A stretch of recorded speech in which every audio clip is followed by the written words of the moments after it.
Hello and welcome to Food Systems, a podcast from the Forum for the Future of Agriculture, where we discuss new ideas that can shape a sustainable food system from farm to fork, from policy to consumers, and everything in between.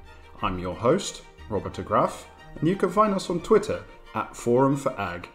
These episodes will be available every other week on all major podcast platforms. Before we get started, we'd like to say a quick thank you to the FFA founding partners, the European Landowners Organization and Syngenta, as well as the FFA strategic partners, Cargill, the Nature Conservancy, Rabobank, Thought for Food, and the World Wildlife Fund. Please enjoy this episode. Hi, and welcome to the second episode of the FFA podcast, a podcast dedicated to all things food system, from sustainability to farming to digitalization, the consumer, left, right, up and down. And today we are recording just in the aftermath of the FFA regional live event from Berlin and Brussels. And it's my great pleasure to be joined by Julia Köhn. She is the CEO and founder of Pillars GmbH and the chairwoman of the German Agri-Food Society. Welcome to the podcast. Hi, Robert. Nice to be here. Hi. Thank you. Thank you for joining us. Julia, you want to start by briefly telling us a little bit about, Pillars and the Agri-Food Society and then what your goals are? Okay, perfect. I'll start with Pillars. Pillars is a farm-to-fork platform. We founded Pillars in 2018 as a startup company in the north of Germany. By now, we are connecting about 1,000 farmers all over Germany to many thousand consumers all over Germany. So we make farm food available for everybody. Farmers can sell their food online, use our platform as easily as eBay in order to sell their fresh food, for example, cheese, meat, vegetables, whatever, to local, regional, and also national customers. And customers, on the other hand, can access about 5,000 different types of food through our platform and get it shipped on the most efficient way to their doorbell. This is what we do at Pillars. The vision behind Pillars is to shorten supply chain and to pay fair farmer prices, because we are cutting out the middleman. We are able to pay the farmer a fair price for their goods and services, and on the other hand, the consumer is getting very healthy and fresh food directly from the farmer, and they know where the food is coming from, how it has been processed, and if they want, they can even visit the farm if it's nearby. And Pillars is part of a joint effort of many hundreds of young companies all over Germany and also all over Europe that are trying to alter the food supply system in order to make it both sustainable and as well economically successful. And the German Agri-Food Society was founded last year by 30 young entrepreneurs and innovators from corporates based in Germany for the beginning, that believe in a joint effort in innovation and in order to bring about a more sustainable food supply system. And we are almost 100 by now. The association is less than 1 year old. And we are supported by the German Farmers Association, by the Rentenbank. Also, the Forest Owners Association in Germany is supporting us, and many German global players in the agri-food market, because we all believe that only with innovation and digitalization and entrepreneurship comes together, we can bring about a really sustainable food supply that is good for the farmers, nature, and also for the consumers. Okay, great. Thank you very much. I think what would be most interesting is I'd like to turn first to this idea of digital growth and direct-to-consumer sales. I think what we've all seen, or at least what we've all heard of a lot during the Corona crisis and during a time when all the shops were closed, is that a lot of farms have also seen sort of an explosion of growth in the digital ordering system, in people going online, seeking out things in their area and having it delivered while they were obviously restrained from going out and going to the supermarket. Now that we are slowly seeing supermarkets open back up again, your local butcher will be open again, do you think this digital growth will stay? Actually, I think we'll get a rebound effect because people like to shop offline in order to make social contacts. But this is kind of the most unimportant thing about online food shopping is getting it delivered directly to their doorbell. It's much more about shorter supply chains. It's about transparency. It's about more efficiency in food supply. And this is kind of the downside of this rebound effect that we are now seeing. People started to buy much more sustainable during the crisis because they started to buy at their local butcher, at their local neighbor, at their local farmer with online tools. And now, as the supermarkets are opening up again, they start buying meat from the fridge in the supermarket again, which is not locally sourced and which is also not transparent. So I think I would like to focus more on this. How can we foster this corona effect in the future of a more sustainable food consumption? And this is not a question of online or offline. It's more a question of how food supply is organized. Okay, so I'd like to follow up with you on that. You've said now a couple of times that part of what Pilas does and part of the philosophy behind it is the local connections, the regional supplies. That would be better for the food system. However, there's also a great argument on the other side that says, no, it's not about being local or being regional. It's about efficiency.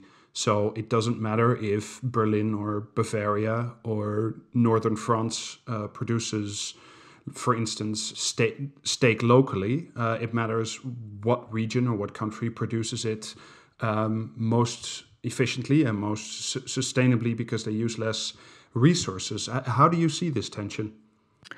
I believe that we should go for the most efficient way of production that fits our consumer behavior the best way.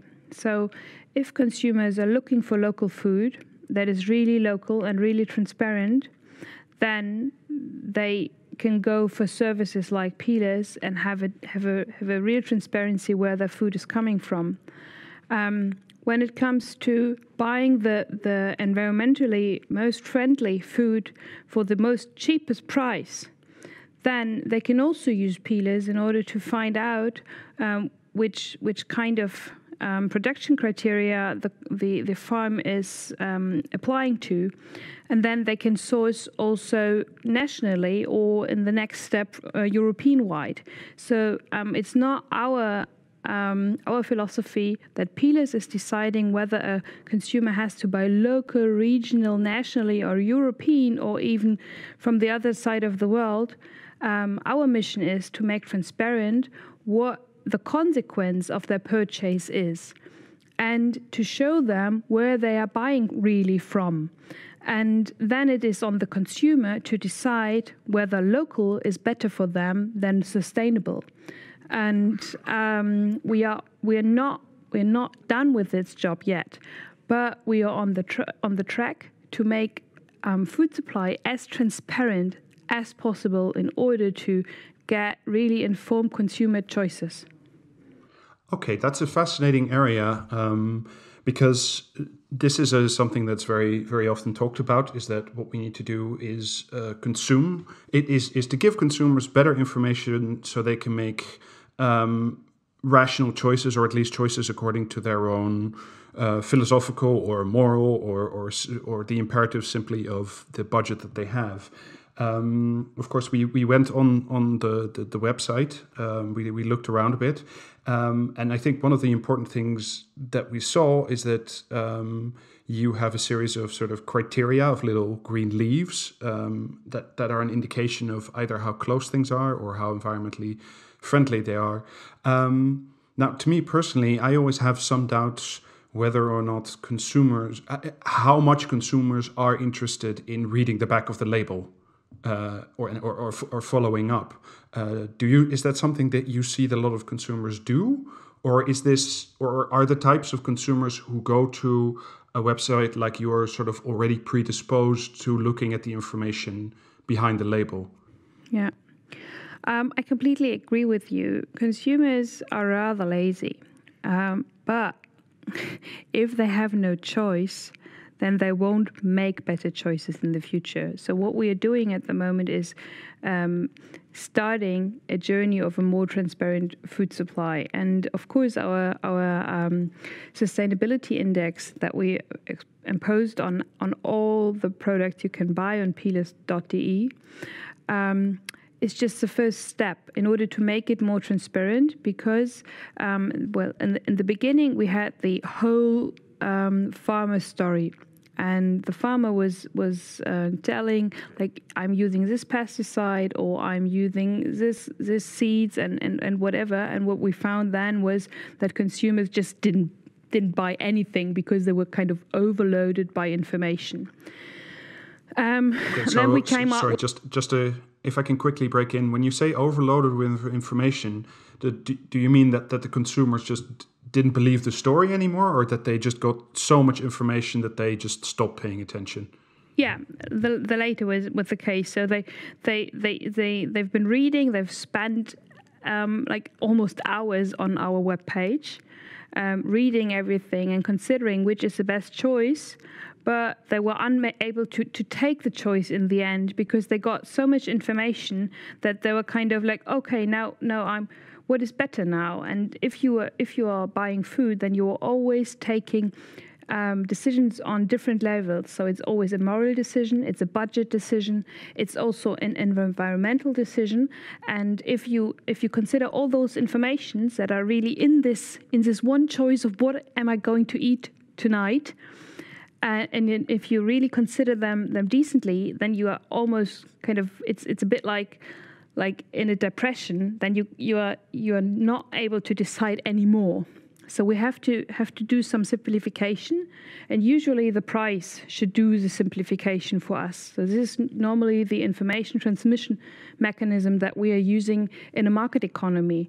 But our prices are not working that way in the moment, because we have a lot of subsidiaries. We are not pricing in any environmental costs in the production of food, and a lot of other things, and therefore the price is not informative. Yes. And we need some extra information as long as we get no better prices. So what I'm arguing for in the end, I would love to have no green leaves, no sustainability index, no nutrition index, no eco label, no whatever. I just want to have a consumer price that is really reflecting the costs of a product. And then the consumer is able to make a rational choice under the definition of rationality, which might be good or not. But in the moment, this is not the case. And what we are trying to do with the sustainability index is getting an approximation and helping consumers to take better decisions. Okay, so what you do is does this mean that if I were to go to an average supermarket in Germany, and I would compare the prices on the supermarket shelf for 100 grams of steak, and I would compare it to this to what is on offer on your website, it would be the same, except the difference would be that with your website you get the consumer at least gets an index of sustainability, or is there also a price difference? So what we do, so one thing for the consumer is that they get much more information about the farm and also our sustainability index that might help them to take a better decision for what is good for them to eat and what not. But the second important thing about our platform is that we have transparent pricing from the farmer side. So farmers get 85% of the price that you see on the website, and this is for every product you find on the web page. So we're not negotiating any farmer's prices, but the farmer is making the price choice by themselves, considering the cost they have. And it's the farmers on your platform, they set the price themselves, and yes, if the consumer likes it, then they can buy it. Okay. Yes. And this is why we don't compete on the basis of prices. So for us, a price is just reflecting the quality and the needs that or like the cost that the product really produced when it was made, and this is something that is not negotiable from our side, from our point of view, because it's just there and it's a fact, and you can buy it at this price or you don't. This is your it's a free take it choice. or leave it. But yeah. So the added benefit for the consumer is not just the sustainability but that he or she would also feel that they are paying the farmer and not sort of the food chain of in the middle. Yeah. Okay, that's very interesting. I do want to touch on a discussion that we were just having in FFA Berlin, and you mentioned it before, is that we don't seem to be able in Europe, or so far as I know anywhere in the world, to set prices for food at such a level that they don't just take into account, as you know, the market effects, the price from the farmer, all the way through the food chain to the consumer, but that there seems to be no way to price in what Janusz Potocznik often refers to as the negative externalities. So things like pollution, negative effects on soil, water, that kind of thing. Yeah. How do you see that discussion going forward? Should we, in essence, be paying more for food? So for me, it's in the end not the question of should we pay more or not. It's more a question of we should pay for the true costs of food. So if we are willing to eat food that is very environmental friendly, it might be very cheap as well, because then it's not producing any extra costs in the future, compared to food that is not environmental friendly. This is a food that needs to be very expensive from my point of view, because this is eating up our future. So it's not the question of whether you pay a lot or not on food. It's more the question of what is the price of a food saying about its impact on the future of food. And this is something that we're not incorporating in our calculation at the moment. We are just talking about the social consequences of maybe higher consumer prices if we are incorporating all the costs. But maybe we just see a market adoption afterwards. If we are starting to incorporate all the true costs of our food, then the market has the chance to adapt and bring about new innovations. For example, in the area of proteins, we see a massive price drop at the moment with synthetic proteins. And this price drop is exponentially. It's not just it's not just falling. It's like it's like going to nothing. Collapsing. And that's. Therefore, I don't believe that we will have only higher prices in the end, but we'll have a completely different food supply system with different food also. Okay, but I wanted to sort of follow up on that briefly, because I think this is really interesting. You say there should be, that there is a price signal, that maybe the things that are produced in an unsustainable manner, whether that's socially, environmentally, or economically, should cost more. The things that are produced sustainably should cost less. But I think what we're seeing currently in the market is that, and this is at least a worry that I have, is that the stuff that has higher sustainability levels, so whether it's high animal protection standards, high sustainability criteria, organic, all that type of stuff, it does tend to cost a little bit more. And I think some of the worries that people have is that you would sort of get a split in terms of the food supply between the people who can afford sort of the high quality sustainable stuff, which will be still a minority of the population, and then a larger majority, which just simply has less money to spend, has less money and therefore gets lower quality food. Maybe not in food quality itself, but in terms of its production standards. Yeah. So I worry about that, about sort of that turning into a class divide. I wonder how you see that. Yeah, I completely agree. In the moment, we already have this two-class system. So the rich people get healthy and sustainable food because they can afford it. It's kind of luxury, and it's also becoming a symbol of status. And the poor people have to eat stuff that is harming our environment, and they have no choice.